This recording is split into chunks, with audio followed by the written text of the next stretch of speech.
15 ದಿನದಿಂದಲೂ right ಹಾಕೊಂಡು ಹೊಡಿತಾವ್ರಿ. ಒಬ್ರು ರಾಜಕಾರಣಿಗಳಾಗ್ಲಿ ಒಬ್ರು ಈ ಆಟೋದವ್ರ ಬಗ್ಗೆ ಏನು ಮಾತಾಡ್ತಾ ಇಲ್ಲ.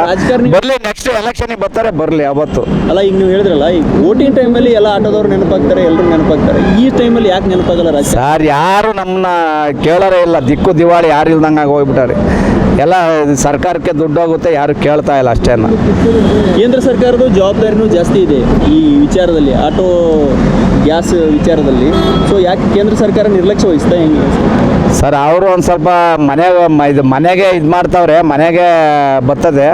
ಈ ಆಟೋಗಳದು ಮತ್ತು ಕಮರ್ಷಿಯಲ್ಗೆ ಭಾರಿ ಒಂದು ಸ್ವಲ್ಪ ತೊಂದರೆ ಆಗೈತೆ ಅಷ್ಟೇನು.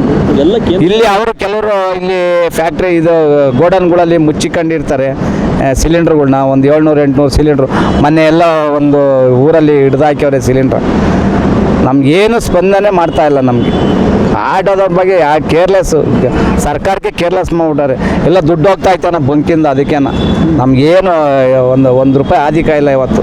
ಎಷ್ಟು ಕಷ್ಟ ಎಷ್ಟಾಗುತ್ತೆ ಕುಟುಂಬ ನಡೆಸೋದು? ಸರ್ ಭಾರಿ ಕಷ್ಟ ಆಗ್ಬಿಡೈತೆ. ನಾವು ಅದೇ ಹೊರಗಡೆಯಿಂದ ನಾವು ಸಾಲ ಮಾಡ್ಕೊಳೋದು,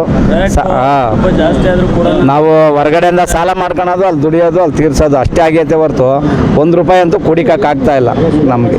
ಅಲ್ಲ ಈಗ ಆಲ್ರೆಡಿ ನಿಮ್ದು ಅದು ರ್ಯಾಪಿಡ್ 3+ ಸಿಲಿಂಡರ್ ಸಮಸ್ಯೆ, ಅದರಲ್ಲಿ ಗ್ಯಾಸ್ ಸಮಸ್ಯೆ. ಸರ್ ಗ್ಯಾಸು ನಮಗೆ ತುಂಬ ಹೊರ್ತ ಬಿದ್ದುಬಿಡ್ತದೆ. 15 ದಿನದಿಂದ ಭಾರಿ ಹೊರ್ತ ಬಿದ್ದೈತೆ. ಮತ್ತೆ ಏನು ನಾವು 1 ರೂಪಾಯಿ ಸಂಪಾದನೆ ಮಾಡೋಕ್ಕಾಗ್ತಾ ಇಲ್ಲ. ನಾವು ಹಂಗಾಗ್ಬಿಡೈತೆ ಇವತ್ತು ಬೆಂಗಳೂರಲ್ಲಿ. ನಾವು 60 ರೂಪಾಯಿ ಲೀಟ್ರ್ ಇದ್ದಾಗ ನಾವು ಹಂಗೆ ದುಡಿಮೆ ಮಾಡ್ಕೊಂತಿದ್ದು. ಇವಾಗಂತೂ 15 ದಿನದಿಂದಲೂ ನಾವು 1 ರೂಪಾಯಿ ಕುಡಿಕಾಗ್ತಾ ಇಲ್ಲ ನಾವು. ಸಂಕಷ್ಟಕ್ಕೆ ತಂದಿರೋದು ಮೋದಿ ಸಿದ್ದರಾಮಯ್ಯ ಏನು ಮಾಡ್ತಾ ಇದ್ದಾರೆ ಅಂತ ಸರ್? ಅವ್ರಿಬ್ರು ಕೇರ್ಲೆಸ್. ಸಿದ್ದರಾಮಯ್ಯ ಅಂತೂ ಬರೋ ಹೋಪ್ಲೆಸ್. ನಮ್ಗೆ ಈ ಸರ್ಕಾರ ಯಾವ ತೊಲಗೋಗುತ್ತೆ ಅನ್ನೋದು ನಮ್ಮ ಅಭಿಪ್ರಾಯ. ನಮಗೆ ಈ ಸರ್ಕಾರ ತೊಲಗೋಗ್ಬೇಕು ಒಟ್ಟಿನಾಗೆ. ನಮಗೆ ಮೊದಲು BJP ಸರ್ಕಾರ ಇದ್ದಾಗ ನಮ್ಮ ಬೊಮ್ಮಾಯಿ ಒಳ್ಳೆ ಆಡಳಿತ ಕೊಟ್ಟರು 1 ವರ್ಷ. ಇವರು ಗ್ಯಾರಂಟಿ ಕೊಟ್ಬಿಟ್ಟು ಆಟೋದವ್ರನ್ನೇ ಹಾಳು ಮಾಡಿ ಹಾಕ್ಬಿಟ್ರು. ಆಟೋದವ್ರನ್ನೂ ಹಾಳು ಮಾಡಿರು, ಮತ್ತು ಪ್ರೈವೇಟ್ ಬಸ್ನವ್ರನ್ನ ಹಾಳು ಮಾಡಿರು. ಸರಿ ಸರ್. ಈಗ ಗ್ಯಾಸ್ ವಿಚಾರದಲ್ಲಿ ಕೇಂದ್ರ ಸರ್ಕಾರ ಮೋದಿ ಅವ್ರ ಜವಾಬ್ದಾರಿ ಜಾಸ್ತಿ ಇದೆ. ಅವರು ತರಿಸ್ತಾ ಇಲ್ಲ ಸರ್. ಅವ್ರು ಹೇಳ್ತಾರೆ ಬರುತ್ತೆ, ಇದು ಬೆಂಗಳೂರಿಗೆ ಗ್ಯಾಸ್ ಬರುತ್ತೆ ಅಂತಾರೆ. ಇಲ್ಲಿ ನೋಡಿದರೆ ಬಂಕ್ಗಳಲ್ಲಿ ರೇಟ್ ಜಾಸ್ತಿ. ಸುಮಾರು ಕೆಲವು ಕಡೆಗೆ ಕ್ಲೋಸೇ ಮಾಡಿಬಿಟ್ಟಾರೆ ಬಂಕ್ಗಳು, ಗ್ಯಾಸ್ ಸಿಕ್ಕಲ್ಲ. ಕೆಲವು ಕಡೆಗೆ ತೆಗ್ದಿದ್ರೆ 85 ರೂಪಾಯಿ 90 ರೂಪಾಯಿ ರೇಟ್ ಹಾಕ್ಯಂಡು ಹೊಡಿತಾವ್ರೆ. ಅವ್ರ ಇಷ್ಟ ಬಂದಂಗೆ ಅವ್ರು ಹೊಡಿತಾವ್ರೆ. ನಾವು ಕೇಳಿದ್ರೆ 1 ರೂಪಾಯಿ ಬಿಟ್ಟರು ಬಿಡು ಅಂತಾರೆ ಗ್ಯಾಸ್ಗೆ. ಇಷ್ಟ ಆದ್ರೆ ಹಾಕ್ಸ, ಕಷ್ಟ ಆದ್ರೂ ಹೋಗು, ನೀವು ಬೇರೆ ಕಡೆ ಹೋಗು ಅಂತಾರೆ.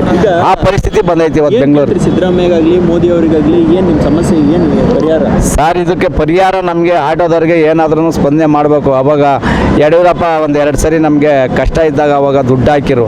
ಅದೇ ಥರನೇ ಇವಾಗ ನಮಗೆ ಸಿದ್ದರಾಮಯ್ಯನವರು ದುಡ್ಡು ಹಾಕ್ಬೇಕು ನಮಗೆ. ಇವತ್ತು ಹೆಂಗೆ ಆಗ್ಬಿಟ್ಟಿದೆ ಅಂದರೆ ಬೆಂಗಳೂರು ಗತಿ ಅಧೋಗತಿ ಆಗೋಗ್ಬಿಟ್ಟಿದೆ ಆಟೋದವ್ರದ್ದು. ಇನ್ನು ಸ್ವಲ್ಪ ದಿನ ಹೋದರೆ ಎಲ್ಲ ಬೀದಿಗೆ ಇಳಿಬೇಕಾಗತ್ತೆ, ಫ್ಯಾಮಿಲಿ ಸಮೇತ ಬೀದಿಗೆ ಇಳಿಬೇಕಾಗುತ್ತೆ. ಹಂಗಾಗುತ್ತೆ ಪರಿಸ್ಥಿತಿ. ಓಕೆ ಸರ್, ಬನ್ನಿ ಸರ್. ನೀವು ಏನು ಹೇಳ ಸರ್? ಬನ್ನಿ ಎಲ್ಲರ ಕಷ್ಟ ಎಲ್ಲರನ್ನೂ ಉಗಿದ್ರೆ ಅಂದರೆ ಗೊತ್ತಾಗುತ್ತೆ. ಇವನು ಬೇರಪ್ಪ ಹೇಳ್ತಾನೆ BJP ಅಂತ. 3 ಬಿಟ್ಟವ್ರಿಗೆ ಏನು ಹೇಳ್ತೀರಿ ಹೇಳಿ? ಈಗ ಇಷ್ಟು ಕಷ್ಟಗಳನ್ನ ಪ್ರತಿದಿನ ನೀವೇ ಕ್ಯಾಚ್ ಮಾಡ್ತಾ ಇದ್ದೀರಿ. ಪ್ರತಿಯೊಂದು ಬಂಕಲ್ಲೂ ನಾವು ನೋಡ್ತಾ ಇದ್ದೀವಿ ಟಿವಿಲಿ. ಅವ್ರು ನೋಡಲ್ವಾ? ಅವ್ರು ಟಿವಿ ನೋಡಲ್ವಾ? ಕಷ್ಟ ಗೊತ್ತಾಗಲ್ವಾ? ಸ್ವಂತಿಸೋಕ್ಕಾಗಲ್ವಾ? ಬೇರೆ ಎಲ್ಲದಕ್ಕೂ ಇಲ್ಲಿಂದ ಏನು ಬೇಕಾದ್ರೂ ಸಾಧನೆ ಮಾಡ್ತಾರೆ. ಅವ್ರ ಮನೆಗೆ ದುಡ್ಡು ಹೋಗ್ಬೇಕು ಅಂದರೆ ಒಬ್ಬ ಆಟೋ ಡ್ರೈವರ್ 100 ರೂಪಾಯಿ ತಗೊಂಡೋಗ್ಲಿಂತ ರಿಸ್ಕ್ ತಗೊಳಕ್ಕಾಗಲ್ವಾ? ಒಬ್ಬ ಮುಖ್ಯಮಂತ್ರಿಯಾಗಿ ಯಾರು ತಗೋತಾ ಇದ್ದಾರೆ ಇವತ್ತು? ನಾವು ಸುಮ್ಮನೆ ನೀವು ಕೇಳ್ತಾ ಇದ್ದೀರಿ, ನಾವು ಹೇಳ್ಬೇಕಷ್ಟೇ. ಅದು ಇಲ್ಲಿಗೆ ಕೈ ಬಿಡ್ತಾರೆ, ನೋಡ್ತಾರೆ, ಕೇಳಿಸ್ಕೊತಾರೆ, ಕೈ ಬಿಡ್ತಾರೆ. ಅಲ್ಲ ಈಗ ಮೋದಿ ಅವರಾಗಲಿ ಸಿದ್ದರಾಮಯ್ಯನವರಾಗಲಿ ರಾಜಕೀಯ ಬಿಟ್ಟಿದ್ದು ಇದನ್ನು ಬಗೆಹರಿಸ್ಬೋದಲ್ಲ ಸರ್? ಇಬ್ಬರು ತಗೋಬೇಕು ಸರ್, ಆ್ಯಕ್ಷನ್ ತಗೋಬೇಕು. ಈ ಕಾವೇರಿ ನೀರು ಬಂದಾಗ ಇವ್ರ ಕೈಲಿಲ್ಲ ಆಗಲಿಲ್ಲ ಅಂತ ದೇವೇಗೌಡರು ಒಂದೇ ಒಂದು ಫೋನ್ ಕಾಲಲ್ಲಿ ನೀರು ತರಿಸ್ಲಿಲ್ವಾ? ಬಗೆಹರಿಸ್ಲಿಲ್ವಾ? ದಾರಿಗಳಿದ್ದಾವೆ, ಕೇರ್ಲೆಸ್. AC ರೂಮಿಂದ ಆಚೆ ಬಂದು ನೋಡಿದ್ರೆ ಗೊತ್ತಾಗುತ್ತೆ. ಅವರು ಬಂಕುಳ ಹತ್ರ ಒಂದು ರೌಂಡ್ ಹೊಡೆದ್ರೆ ಗೊತ್ತಾಗುತ್ತೆ. ಪೀಣೆ ಸೆಕೆಂಡ್ ಸ್ಟೇಜಿಂದ ನಾನು ಬರ್ತಿರೋದು. ಸೆಕೆಂಡ್ ಸ್ಟೇಜಲ್ಲಿ ಕ್ಲೋಸ್ ಆಗಿದೆ. ಜಾಲಹಳ್ಳಿ ಕ್ರಾಸ್ ಕ್ಲೋಸು, ಇದು ಅದು ಸೋನಲ್ ಹತ್ರ ಕ್ಲೋಸು, ಕಂಠೀರವ ಸ್ಟುಡಿಯೋ ಕ್ಲೋಸು. ಒಂದು ರೋಡಲ್ಲೆಲ್ಲ ಫುಲ್ ಗ್ಯಾಸ್ ಕ್ಲೋಸ್ ಮಾಡಿದೆ. ಗ್ಯಾಸ್ ಇಲ್ಲ. ಏನು ಮಾಡ್ಬೇಕು ಆಟೋದವ್ರ ಸಮಸ್ಯೆ? ಅದೇ ಸರ್, ನಿಮ್ಮಂತಾರೆ ಹೇಳ್ಬೇಕು ಅವ್ರಿಗೆ. ನಾವು ಹೇಳಿ ಸಾಕಾಗೋಗಿದೆ, ಬಡ್ಕೊಂಡಿದ್ದೀವಿ. ಇನ್ನೊಂದು ಸ್ವಲ್ಪ ದಿವಸ ಮನೆಯಲ್ಲೂ ಗ್ಯಾಸ್ ಇರಲ್ಲ, ಮಕ್ಳಿಗೆ ಊಟ ಹಾಕೋಕ್ಕಾಗಲ್ಲ, ಇಲ್ಲಿ ದುಡಿಯೋಕ್ಕಾಗಲ್ಲ. ಇವತ್ತಲ್ಲಿ ನಾಳೆ ಆತ್ಮಹತ್ಯೆ ಮಾಡ್ಕೋತಾರೆ. ಅದಕ್ಕೂ ಸೀದಾ ಹೊಣೆಗಾರರು ಸಿದ್ದರಾಮಯ್ಯ. ಸೆಂಟ್ರಲ್ ಕೂದಿರೋನ್ನ ಕೇಳೋಕ್ಕಲ್ಲ ನಾವು ಇಲ್ಲಿ ಸೆಂಟ್ರಲ್ ಅವರು ಜವಾಬ್ದಾರಿ ಇದೆಯಲ್ಲ ಜವಾಬ್ದಾರಿಗೆ ಏನು ಮಾಡಬೇಕು ಸರ್, ಇವ್ರು ಪ್ರೆಜರ್ ಹಾಕ್ಬೇಕು ಸರ್. ನಾವೀಗ ಅಲ್ಲಿ ಸೆಂಟ್ರಲ್ಗೆ ಹೋಗಿ ಪ್ರೆಜರ್ ಹಾಕೋಕ್ಕಾಗುತ್ತಾ? ನಾವಿಲ್ಲಿ ಹೇಳ್ಕೋಬೋದು ಅಷ್ಟೇ. ನೀವು ಹೇಳಿದ್ರಿ ಜವಾಬ್ದಾರಿ ಅವ್ರದ್ದಂತ, ಬಟ್ ಈಗ ಎಲ್ಲ ವಿದೇಶಿಗಳ ಜೊತೆ ಸಂಪರ್ಕ ಇಟ್ಕೊಳ್ಳೋದು ಸೆಂಟ್ರಲ್ದವ್ರದ್ದು. ಹೌದು ಸರ್, ಎಲ್ಲ ಸ್ಟೇಟರು ಸೆಂಟ್ರಲ್ಲಿ ಪ್ರೆಜರ್ ಹಾಕಿರಿ ಅಲ್ವಾ ಸರ್, ಅವರು ತಲೆ ಕೆಡಿಸ್ಕೊಳ್ಳೋದು. ಇವ್ರು ಅಲ್ಕೊಂಡು ಹೋಲಿ ಬಿಡು, ಆಟೋ ಡ್ರೈವರ್ ಏನು ಮಾಡ್ತಾರೆ ಬಿಡು ಅಂದ್ರೆ ಸೆಂಟ್ರಲ್ ಏನು ಮಾಡ್ತಾರೆ, ಅವರು ಸುಮ್ಮನೆ ಕೂತಿರ್ತಾರೆ. ನಮ್ಮಲ್ಲಿ ಕುಮಾರಣ್ಣ ಇದ್ದಾರೆ, ಕೇಂದ್ರ ಸಚಿವರು ಇದ್ದಾರೆ, ಸೊ ಅವರು ಒಂದು ಸ್ವಲ್ಪ ಇದ್ರ ಬಗ್ಗೆ ಗಮನ ಹರಿಸ್ಬೇಕಲ್ಲ.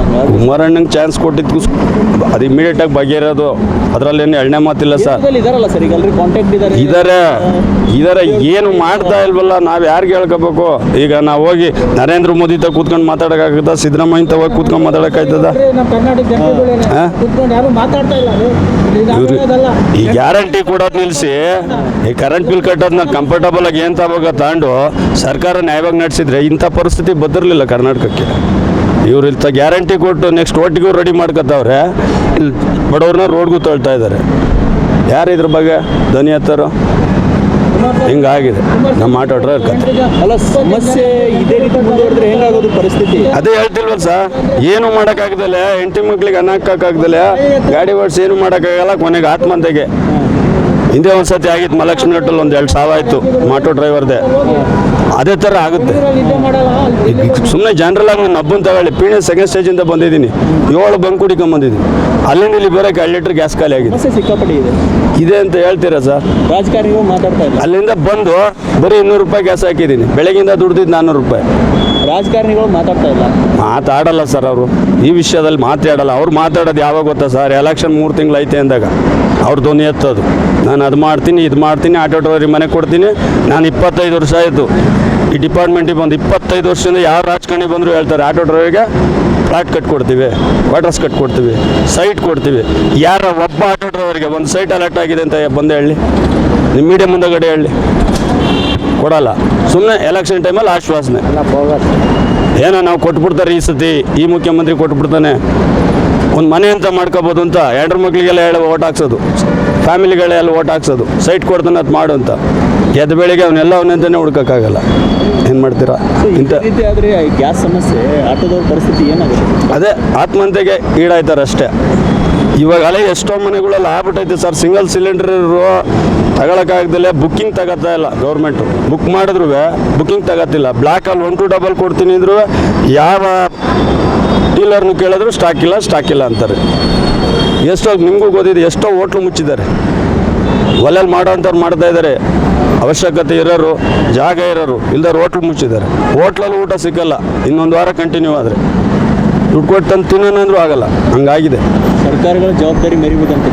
ಅದು ಯಾವತ್ತು ಬರುತ್ತೋ ಏನು ಬರುತ್ತೋ ಅದು ನಿಮಗೆ. ಹೆಚ್ಚಿನ ವಿಡಿಯೋಗಳಿಗೆ ಪ್ರತಿಧ್ವನಿ ಯೂಟ್ಯೂಬ್ ಚಾನೆಲ್ ಸಬ್ಸ್ಕ್ರೈಬ್ ಮಾಡಿ, ಬೆಲ್ ಐಕಾನ್ ಕ್ಲಿಕ್ ಮಾಡಿ.